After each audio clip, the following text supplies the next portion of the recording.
just doing cursory research on this and trying to understand, why has gas risen by 60%? What's going on? The Biden administration's there begging, please, develop, extract more oil. Please, there's billions of dollars of subsidies that we give you.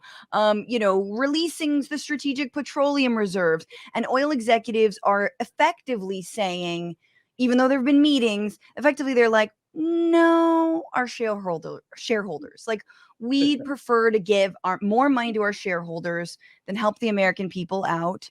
So no, we're not going to, extract more oil to cheapen the cost.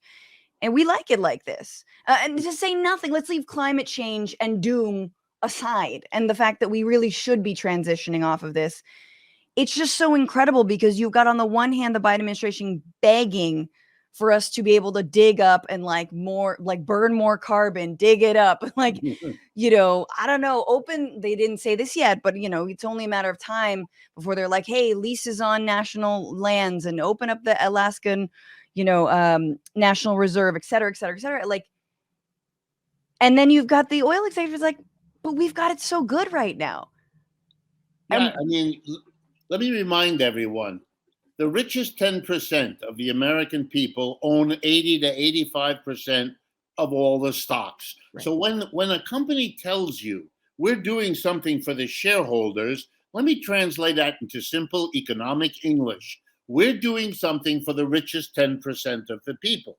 So if we're keeping the price of oil up there, it's in order to be able to send fat dividend checks to the 10% of the people rich enough to own shares in Chevron or Gulf or Exxon or any of the other oil monsters.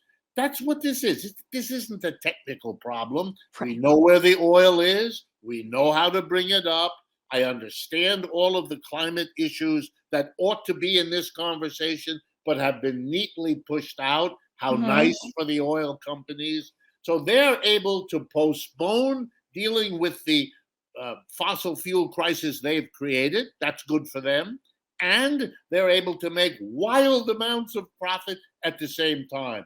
No wonder they're celebrating, and they shake their finger and scold the president who even asks them. No more than that.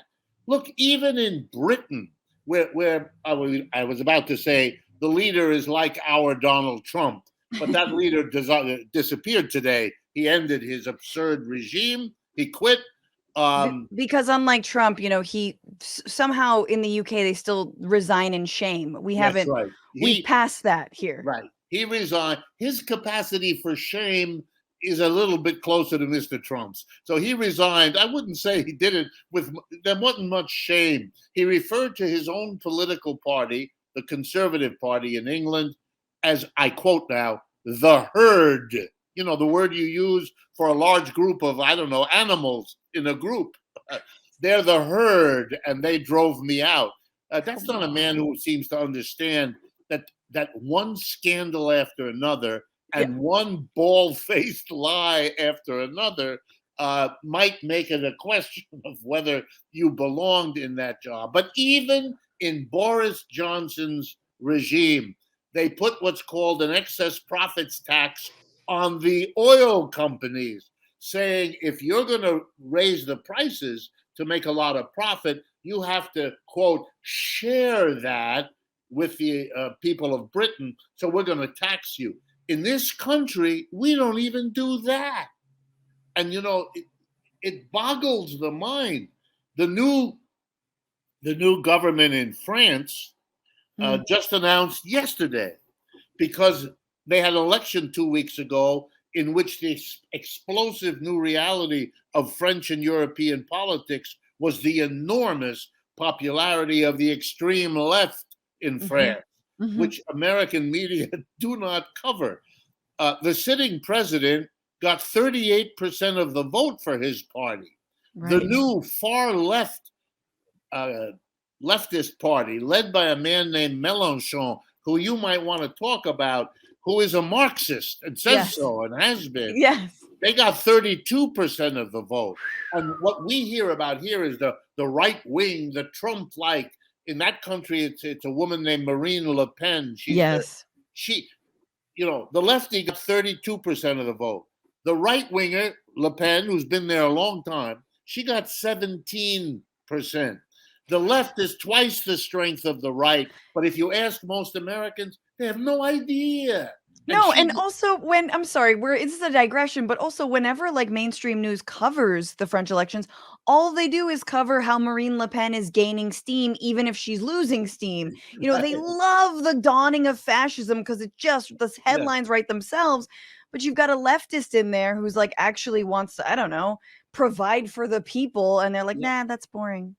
By the way, the new government just announced, new prime minister, who is a friend of the sitting president Macron. So she's no leftist, but the power of the left is so strong. She just said one of the first acts of the new government is the nationalization of the electric company in France. The government owns already a big chunk of it, but they're going to own all of it. They're taking it over. That's a gesture to the left. That's an attempt to say the government will take over and we will set the price of utility for you in your home, your electricity, your water, your gas, and all of that. In other words, here's the bottom line. Yes. Things could be handled radically differently from the way they are. We are handling the inflation, the interest rates, the price of oil and gas in a peculiar set of ways that happen to be very good for the 10% of the people at the top and very bad for the 90% who are supposed to govern in a democracy. And I don't think you can forever hide that from the American people. You're doing a good job, but I don't think, and there's where programs like yours, the kind of work I do, play a role. Yes. Our job is to say, wait a minute, you have not exhausted the range of possibilities. You have not explained this in a way that allows people to see the different ways one can go about it. And you don't even want to admit that in our own country, Republicans and Democrats have, in fact, gone about it differently. You're all pretending none of that ever happened. What's going on, Frantifa? If you haven't already, subscribe to this channel right now. Hit that button. And also, you can become a patron and support the show every single week. Get access to bonus episodes and exclusive merchandise. Patreon.com/Bitchuation Room. Do it.